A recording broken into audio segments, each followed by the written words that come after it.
Hey everybody, welcome to BrickVault. Today is another LEGO weekly news update with all the top stories of everything in, on, and around the LEGO community. Links to everything I'm talking about are in the description below. And before we jump into the top stories, first let me say that the custom build, the instructions for the custom building that went up in the web store this week are the Micro Clone Wars ships. They scale perfectly with the rest of our micro builds. The ships include the ARC 170, Z95 Headhunter, two slightly different versions of the gunship, the dropship, and the ATTE. The designer Fukusaku has some very interesting and clever connections to really accentuate the details of these micro models, and he also built an even more micro version of a much larger ship that is the Republic frigate. Honestly, the details speak for themselves. Buying instructions is always a great way to help support the channel and what we do here, and also the talented designers we work with like Fukusaku. Links to everything are right in the description below if you want to check that out. And also, it's been a whole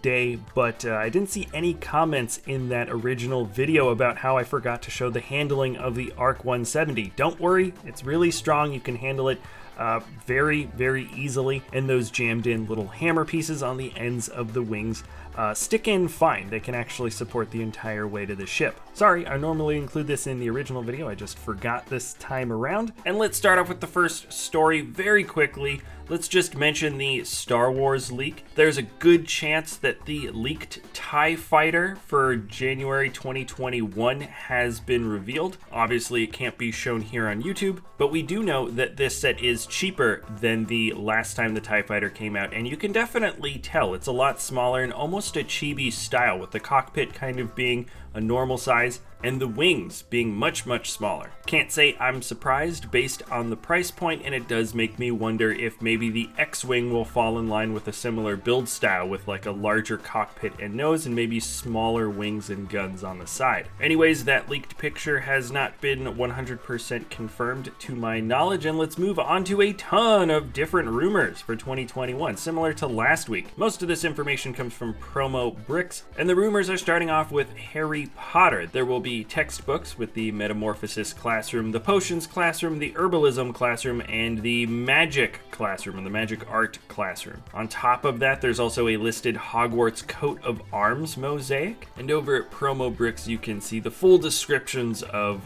maybe characters and color combinations for each of these sets. Also from the same source, a list of a ton of new Ninjago 2021 sets has been revealed. Names, set numbers, prices, and frankly, it's kind of hard to tell based on just titles. There are going to be a couple of re-release sort of like legacy sets, you know, updated ones from older versions, but by far the set with the most intriguing name and, well, price is the Gardens of Ninjago City for €300. That means, or most likely means, this is going to be a set very similar to the Ninjago City one, or the extension set that had sort of the harbor. I can't remember the name of that one. In either way, this is going to be a third edition, and it's going to be massive, and those two sets before were amazing, so that's pretty cool that they're actually extending out the modular city style builds with the larger Lego Ninjago City theme. No doubt we're going to have some amazing pieces, awesome colors, really weird and interesting building techniques. And I'm unsure if I could say the same thing about the city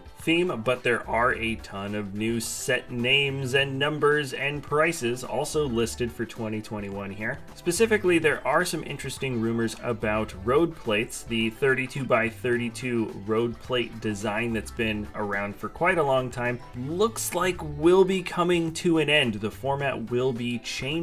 As far as I can tell, it looks like the new plates will be a little smaller, and there will be tiles included to connect larger strings of them together, and the new plate designs will come within some city sets. Plus, there will be some accessory sets to go along with these new plate combos to help beautify larger city areas, I think, a little bit quicker and easier. Who knows if people are going to prefer the look of this new road, but I am definitely curious to see what this new format will entail. Moving on to LEGO ideas, there were two new sets that got voted in with 10,000 votes of support. Gravity Falls, the Mystery Shack, is the first one from Top LEGO 8. Seems familiar. I can't remember if a Mystery Shack build has been voted in by ideas before. This build does look pretty excellent though. The characters look great.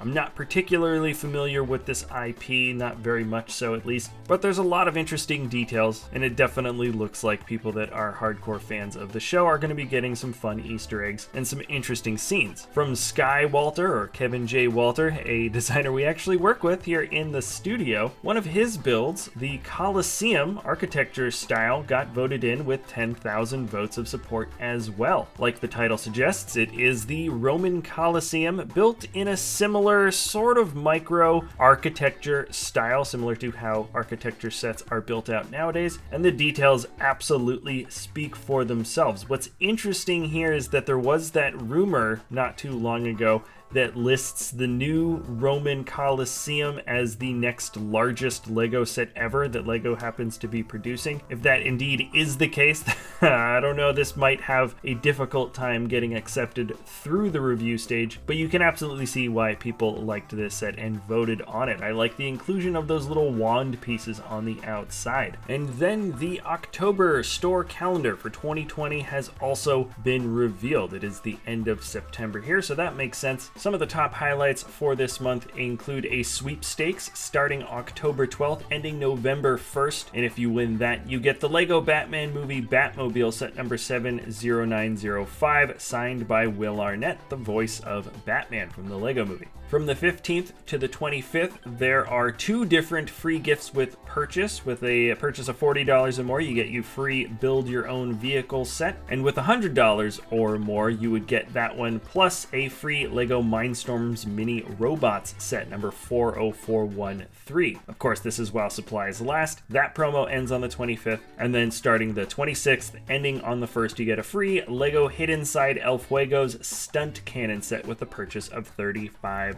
or more. My guess is that one's definitely just some extra stuff left over. And I know we talked about the Winter Village Elf Clubhouse set. The official pictures are now available. That will be available in October, by the way, for purchase. And I left a link to Alan Tran's Q&A on his website with the builder Chris McVeigh for this particular set. Anyways, I think the Q&A is kind of interesting if that's the sort of stuff you'd like to read about. I left a few other links to a few other articles that I haven't had time to talk about in this episode. Remember to check out our web store, www.brickvault.toys, for custom building Lego instructions. Great way to help support the channel. If you like what we do, you can always like, subscribe, comment, share the video, do whatever it is that you want to do. Thank you so much for watching, everybody, and we'll see you next time at BrickVault.